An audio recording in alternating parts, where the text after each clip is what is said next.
What's up, guys? It is Brandon from the Two-Piece Mandem, and welcome back to another Premier League prediction week 23. Ladies and gentlemen, all right.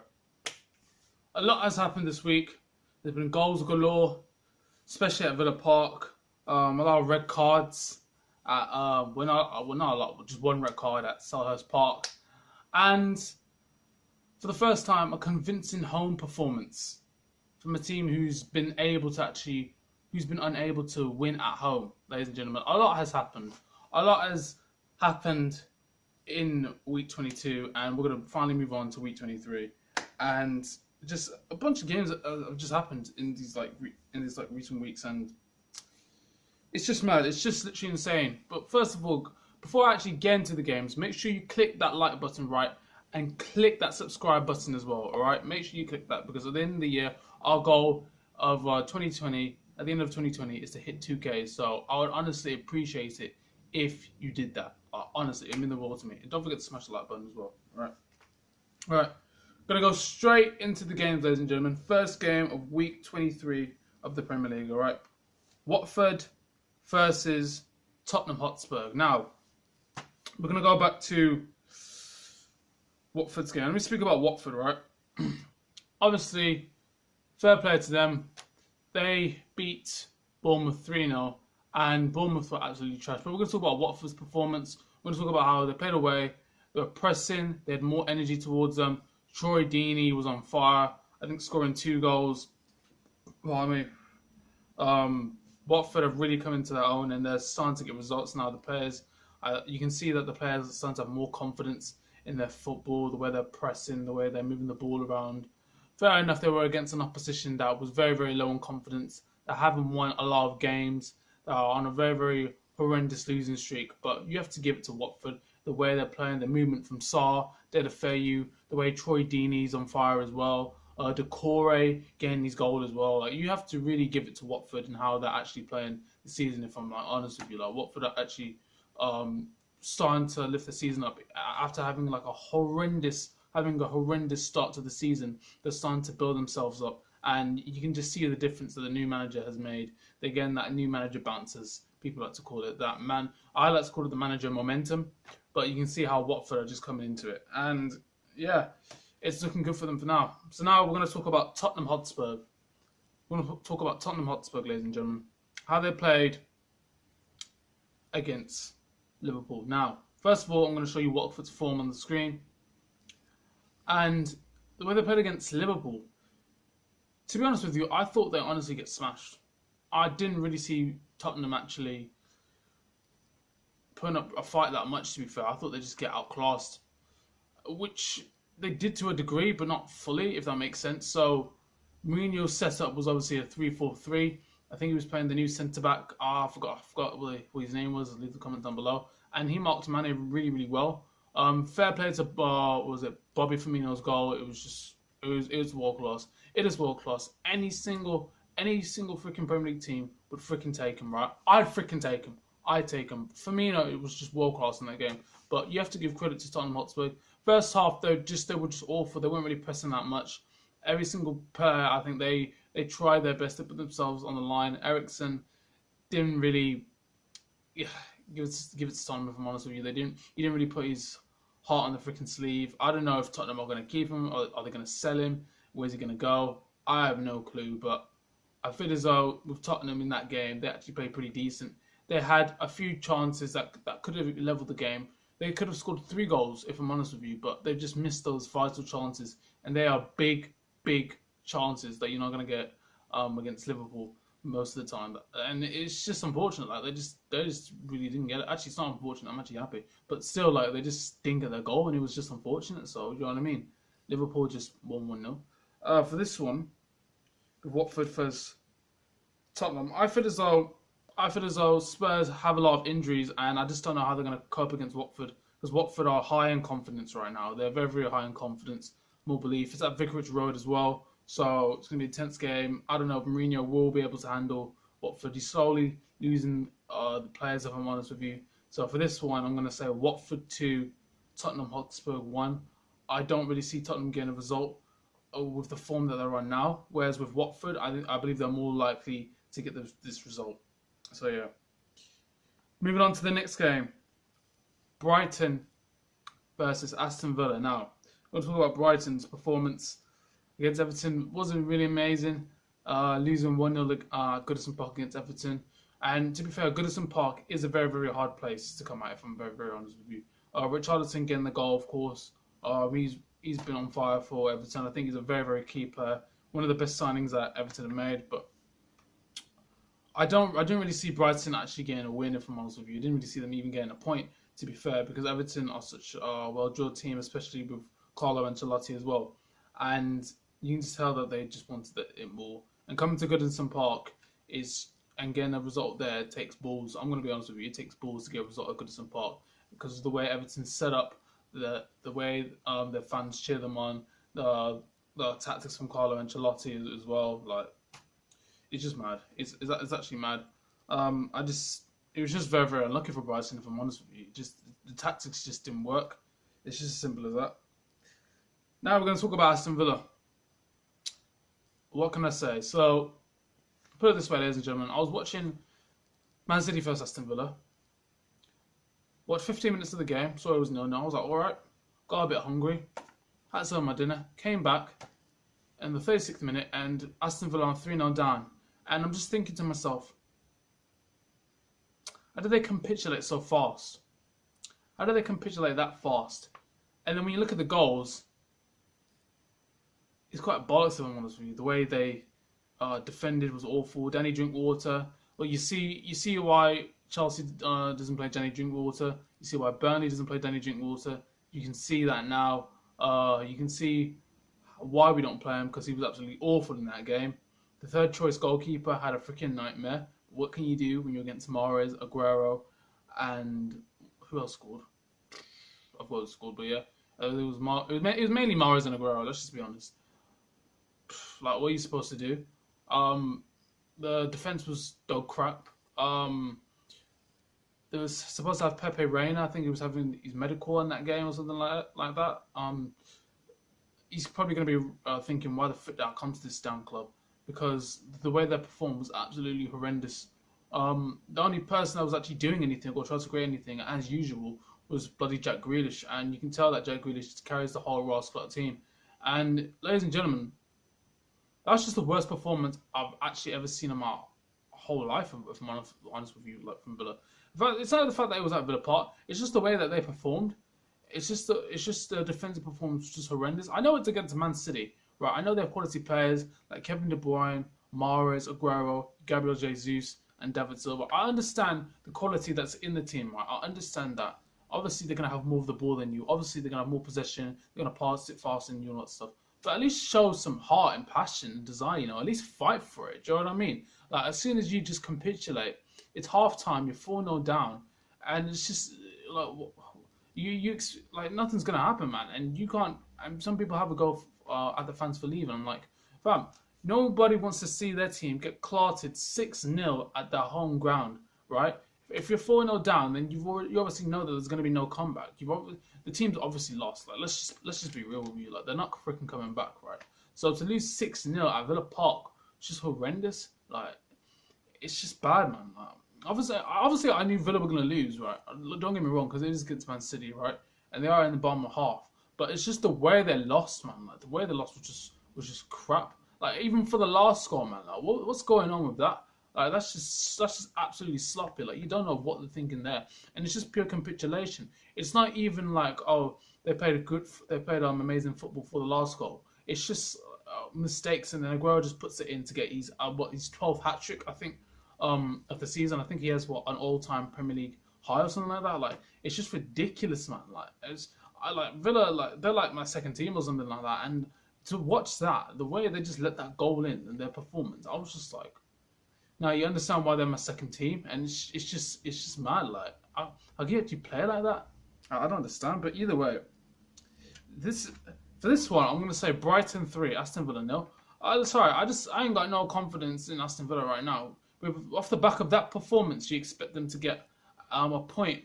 They're not gonna get a win. You expect them to get a point against Brighton. Like, that's just not gonna happen. Like, Brighton are just gonna probably beat them 3-0 if I'm honest with you. So it's just as simple as that. All right, moving on to the next game. Manchester City versus Crystal Palace. Now, we're going to talk about Crystal Palace. Obviously, they drew 1-1 with Arsenal, which I think they were very, very lucky to do that because I looked at the stats, watched the highlights, and I saw that Arsenal had more possession of the ball. But when you look at Crystal Palace, it was, I think, Jordan Ayew, was the informed Jordan Ayew. I think he'll probably get Team of the Week on FIFA. But either way, he scores a goal. It was a very, very lucky goal. I think it took a deflection off someone. Crystal Palace, they were okay in that game, but they weren't really at their best, if I'm honest with you. They were just getting dominated by Arsenal, if I'm being honest with you. At Selhurst Park, they obviously had all the support, all the momentum and everything like that. For them to go 1-1, to get a draw against Arsenal, I think they're very, very lucky. I think Arsenal had more possession of the ball. They had more chances. It was just Crystal Palace got lucky, let's just be honest. Crystal Palace basically just got lucky in that game, if I'm being realistic with you. Obviously, a red card for Aubameyang. Obviously, Arsenal were 10 men down, so it was probably easier for them to get a foothold in the game. Peak time for Arsenal, because Aubameyang won't be playing against Chelsea, so happy days for us. But I think for Crystal Palace, they're lucky to get that. They're lucky to get a draw. They're lucky to get a point. Let's just be honest with you. They didn't play their best. Reverse Man City at the Etihad. Now with Man City, obviously I talked about the game.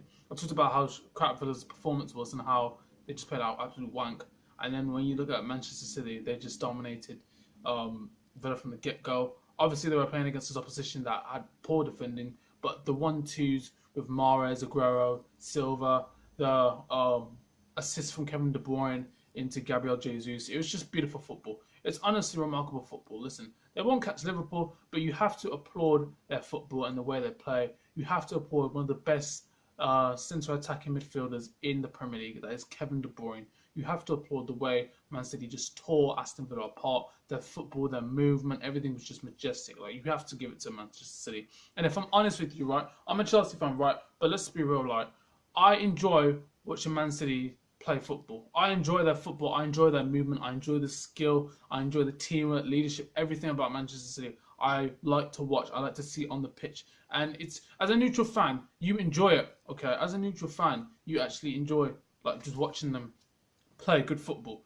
and it's just good. It just goes to show they just dominated Villa as we expected. But it's just I didn't really expect them to be 4-0 up at half time.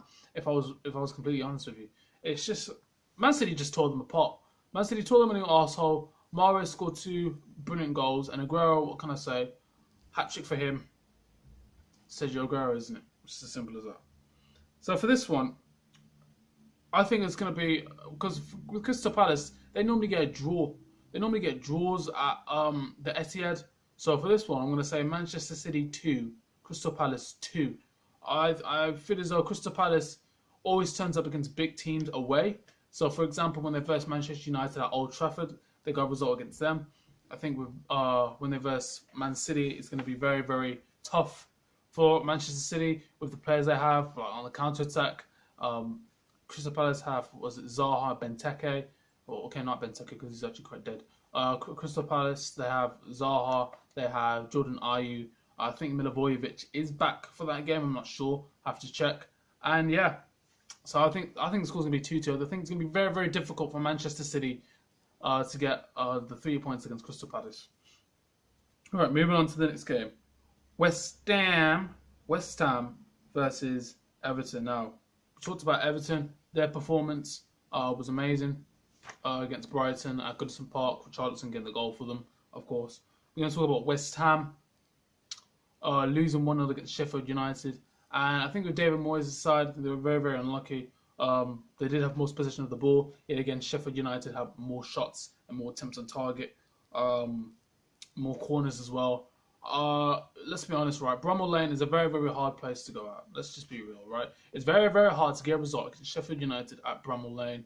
I think Arsenal now losing 1-0 against Sheffield United, of course. It's very, very tough. It's tough for teams to get a result there. The way Sheffield play, they have overlapping centre-backs.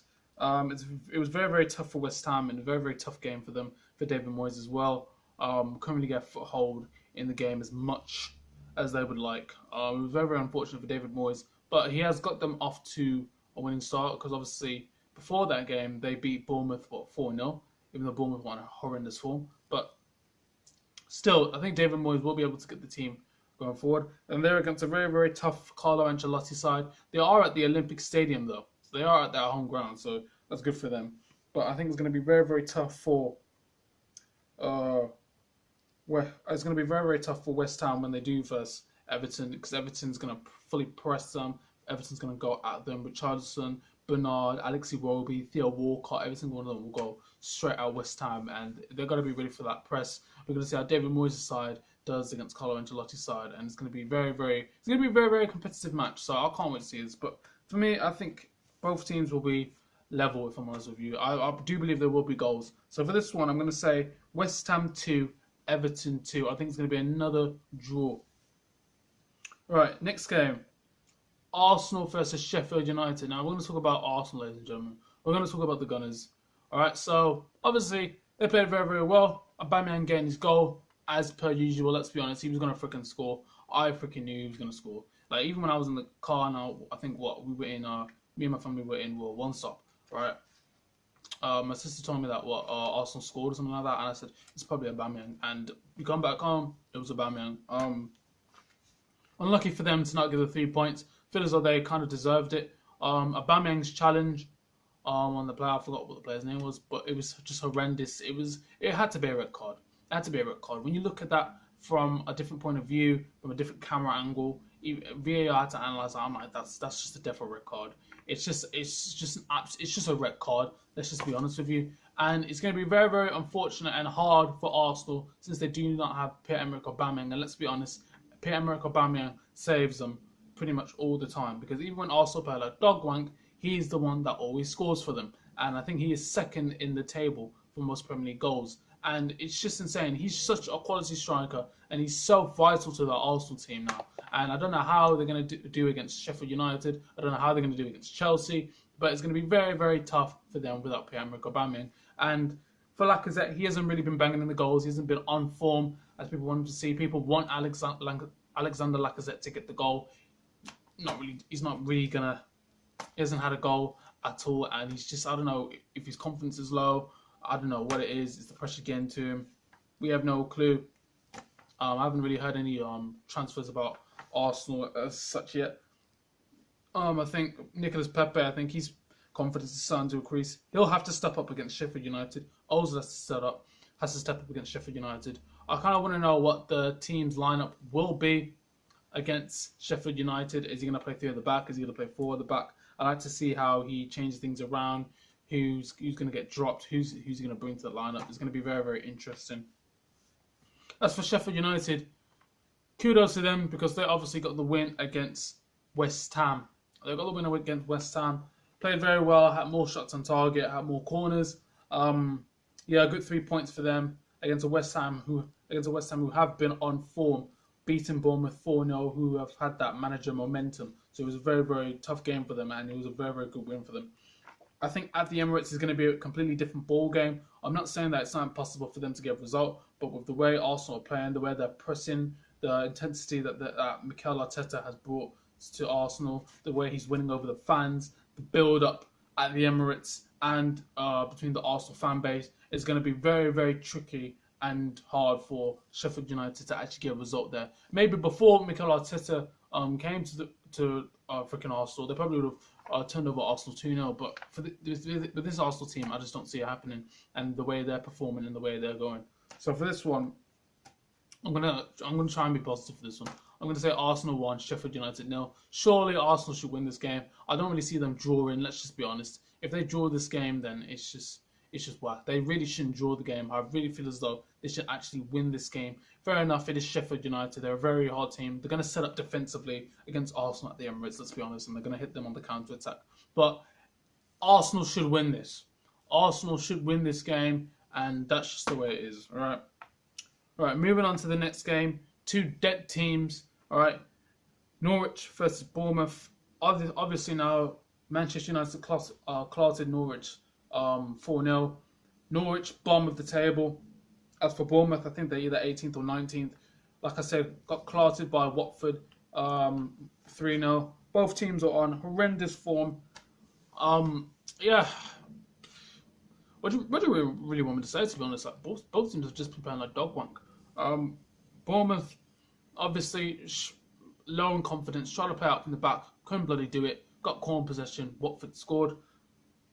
Norwich, never going to get a result against United at Old Trafford. Got clasted. Mason Greenwood. I think Marcus Rashford scored as well. What the fuck do you expect me to say? But those teams are getting relegated. It's pretty much going to be a dead game, if I'm honest with you. Like, you'd be lucky if you get a freaking goal. This game's going to be at Carrow Road, by the way. Both teams need a win, but I don't see none of them winning. To be honest with you, even if one of them do win, I just see them getting relegated. These guys are going straight down to the Blade Championship, if I'm freaking honest with you. Yeah, it's just going to be a dead game, so I'm going to say Norwich 0, Bournemouth 0. There's not really much to say, because both teams have just been playing like absolute ass. So, do you know what I mean? I don't really know what you expect me to say. Next game, Southampton versus Wolves. See, I can talk more about Southampton because they're actually doing bits. They're actually going up. They've had that manager momentum, whereas with Norwich and Bournemouth, they're just playing like ass. So yeah, Southampton versus Wolves. Southampton getting a big result against Leicester City after the last time they faced them. Last time they got clattered 9-0, for those that do not remember. And this time they actually turned that shit around, beating Leicester City 2-1 at Leicester City's home ground at the King Power Stadium, which is a massive result. Big man himself, Ings, comes out and obviously scores the winner. Danny Ings has been on freaking fire for Southampton, scoring the last goals for them, getting the freaking points, nicking the points. Danny Ings always scoring for Southampton, and he's just a great player. He just scores the goal in the end, and he's just one of those players that you need in your squad when it's like 1-1 or 2-2. He just scores the last minute goal. Like, Danny Ings has been on form, and it's for a team that's been playing relatively or decent, to be fair. And yeah, they're going up. They're freaking going up, if I'm honest with you. As for Wolves, what the frick are Wolves? Are they even in this game? Oh yeah, they drew 1-1 with the Geordie boys, Newcastle, which I felt as though they probably should have won that. But Newcastle do play a very, very defensive Steve Bruce's side. I think Wolves. I honestly thought Wolves probably would have won that, or maybe lost that. I don't even know. I feel as though with Wolves, when they do versus Southampton at the St Mary's Stadium, it's going to be very, very tough for them. I feel as though Southampton will press them more. Wolves, I think, have to set up in a very, very attacking way, go straight at them. Especially Raul Jimenez, Adama Traore, Diogo Jota have to be on it against Southampton, if I'm pretty much honest with you, because this Southampton team have a massive, massive buzz. And I feel as though Southampton, with the form that they're on and the way they're playing, they're most likely to get the win. So for this one, I'm going to say Southampton 3, Wolves 1. I think Danny Ings will probably get his hat-trick for Southampton. And for Wolves, I think it will probably be Adama Traore to get that goal. Right, moving on to the next game. Ladies and gentlemen, it is Newcastle versus Chelsea. Talk about Newcastle. I think it was a decent point for them to get at the Monolith Stadium against Wolves. Didn't really expect that from Newcastle to play the way they played. I think Shelvey was decent. Carroll was just Carroll, wasn't it? Joe Linton, he's just crap, isn't he? Almiron getting another goal for what's his name? Newcastle. Almiron's doing bits at the moment. I think he's really coming into form with the way Newcastle are playing and the form that they're on. Almiron is so key for them when they verse Southampton, and when they verse us, and that's going to be a very, very tough freaking issue for us with the likes of Carroll, Almiron, Shelvey, and they're going to set up so defensively as well. So pretty much, yeah, it's going to be very, very tough. I remember the last time we faced them last season at St James's Park, and we really did struggle against them.